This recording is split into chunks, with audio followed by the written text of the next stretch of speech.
I've been walking across the country and I had planned to walk the whole of the country in 3 months. What I hadn't realised was that this country is so incredibly mountainous. So in the mountains, I averaged about 10 to 12 kilometres a day, ascend about 1,000 metres up and descend another 1,000 metres down in the same day. And then we walked across nearly 60 kilometres of glaciers. So that was extremely difficult. Important skills to develop is being open to having your plan change. If you can learn to accept the unknown, to push through all the boundaries and the barriers, I think that really applies everywhere else in life.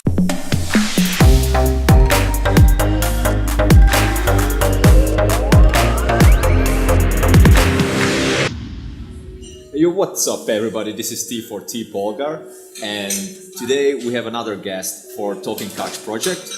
Could you quickly introduce yourself? My name is Youjia and I'm Chinese, but I've lived in Australia all my life, so I would mostly consider myself Australian. All right. And yes, I met T in Kyrgyzstan, in Bishkek. And what have you been doing in Kyrgyzstan?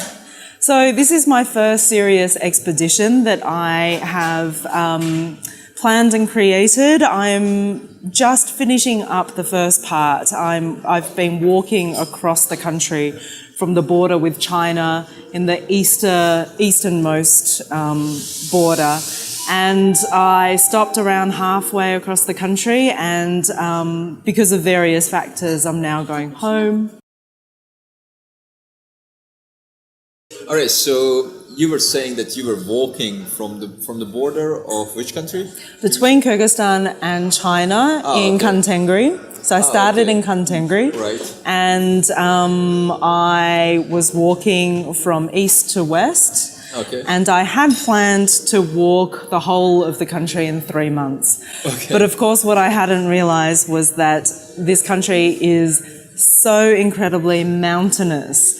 And to get from each mountain to the next, you have to go ascend about 1,000 metres up each day and descend another 1,000 metres down in the same day, and then cross a valley and do the same again the following day. And it's extremely fatiguing, but so extremely rewarding. Like in Australia, I suppose, that it's just like fucking flat and there is the Urululu in the middle, and that's all. Yeah, it's definitely less complicated than Kyrgyzstan. Yeah, makes sense. I certainly did my research and I knew that it was mountainous, and I've been climbing mountains for many years now. Okay. But I hadn't realised just how slow it would be actually in reality. People who are not really familiar with Kantengri and Bishkek and the distance in between, can you give us a few numbers? Like, what was your daily pace? What was your total sum of distance you covered? And how much time did it take? So I started in July in the summer of Kyrgyzstan, and I finished around the beginning of September, and so this was with a few breaks in between. So in the mountains, I averaged about 10 to 12 kilometres a day, which for my normal sort of pace is quite slow, but that's also because of the elevation, the terrain. So for the first week leaving Kantengri, we had to negotiate through crevasses, and yes, it was one of the longest sort of piece of glaciers in the world is there. So we walked across nearly 60 kilometres of glaciers. So that was extremely difficult. Crazy. Walking between villages along the road, I would average between 15 to 20 kilometres a day. So that's much faster. But psychologically, for me, it was also a lot harder to walk on the road. And this is what we're going to talk about more today in this video. Because walking is one thing, but walking in an isolated place, terrain, it's much more difficult, not physically, but mentally, in my opinion. Because you gotta meet not only with physical challenges, but mental challenges when the isolation takes over. So what kind of mental hurdles did you face on the road, and how did you overcome, how did you perceive them and then solve those hurdles?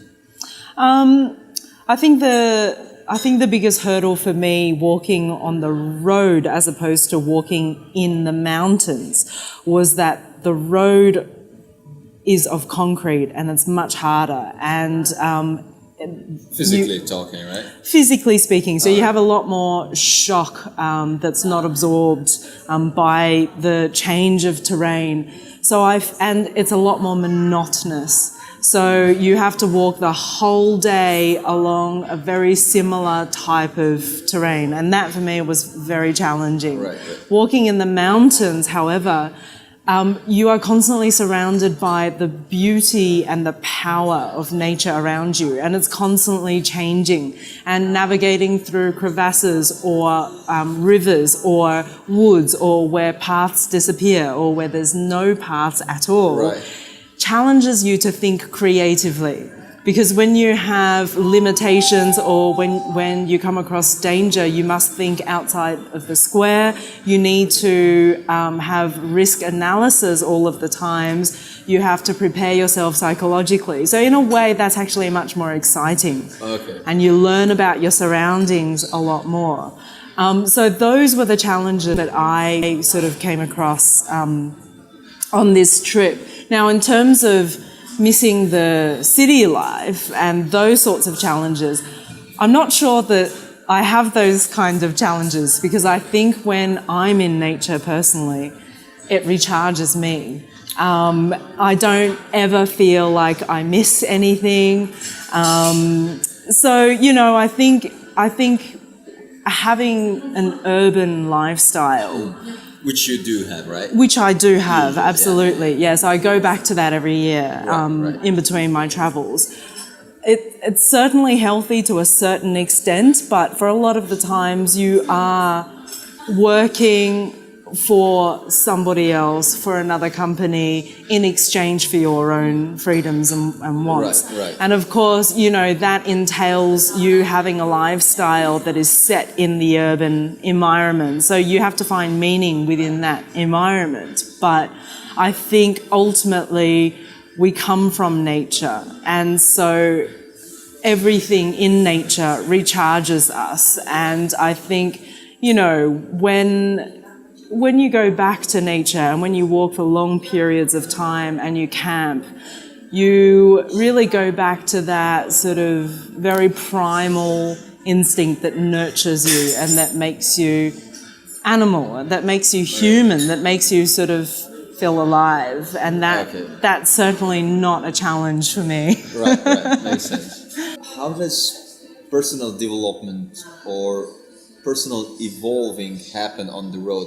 Because the main theme of these talking couch projects to the audience is to show them that going to nature, going on backpacking, hitchhiking, couchsurfing, whatever, it's not necessarily taking nice pictures for Instagram or collecting likes from all over your friends, but rather helping yourself and boosting your own personal evolvement, so therefore you are able to become the best you. So how does personal development happen on the road to you?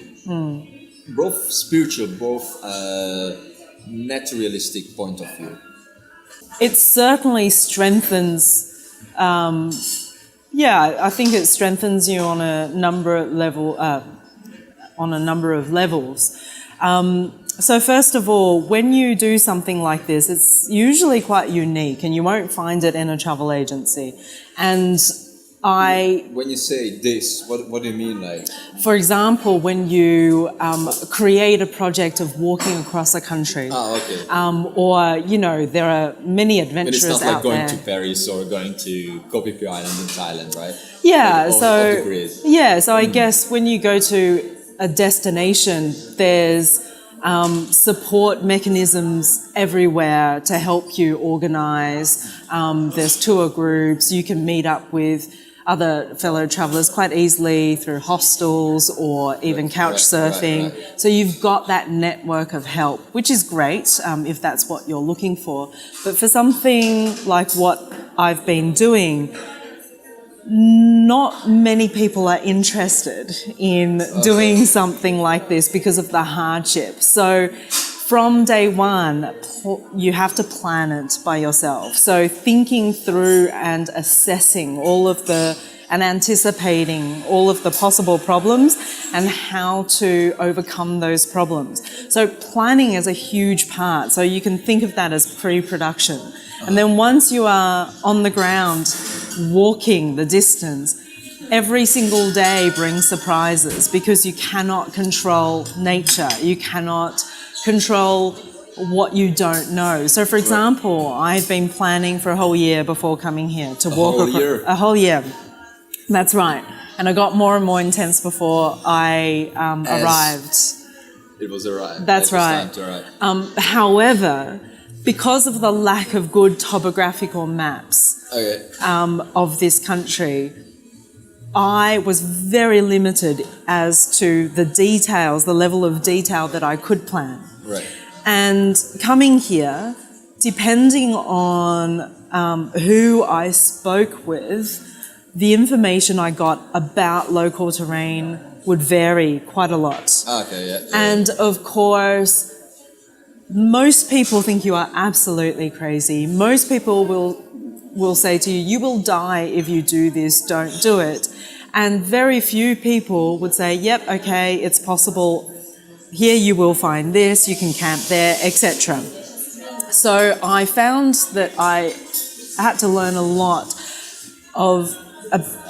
in regards to judging that fine line between realizing your dreams that most people don't think can be realized, and knowing that it's your mind that will take you there, and real danger, and knowing that when some people warn you about dangers, that they are real and that you have to take them seriously. So there's a real fine line. And starting off on the glacier of Kantengri was a perfect example of that. So, I've spoken to a whole range of guides and experts in Karakol who knew the terrain, who knew the area, and most of them said, you are absolutely nuts, do not go there, you will die if you do it, especially unguided. But there was one person who was a local guide who cheered me on, but he wildly overestimated my strength. So because you had the bows, he thought that you also have the skill. Exactly. And therefore, he just looked at you as a goddess of trekking. He overestimated my pace. So I certainly came out of that alive. I looked after myself. I did not injure myself. We had to camp on the glaciers. We had to navigate through endless crevasses. However, for example, one particular point, there was a campsite called Glina. It's a permanent campsite in the summer for mountaineers to go to. And he said that I would reach there on day 2. Now, because he was the only one who gave encouragement and had detailed knowledge of the area, I really based my own calculations of food, of time, and of the next food drop on what he said. But I got there on day 4 instead of day 2. And this completely pushed out and changed the itinerary for the food drop. And so, I had a lot of serious consequences. So I learned that, first of all, there's always that fine line between knowing what's really dangerous and what is just fear by most people who do not like... Because society does not encourage...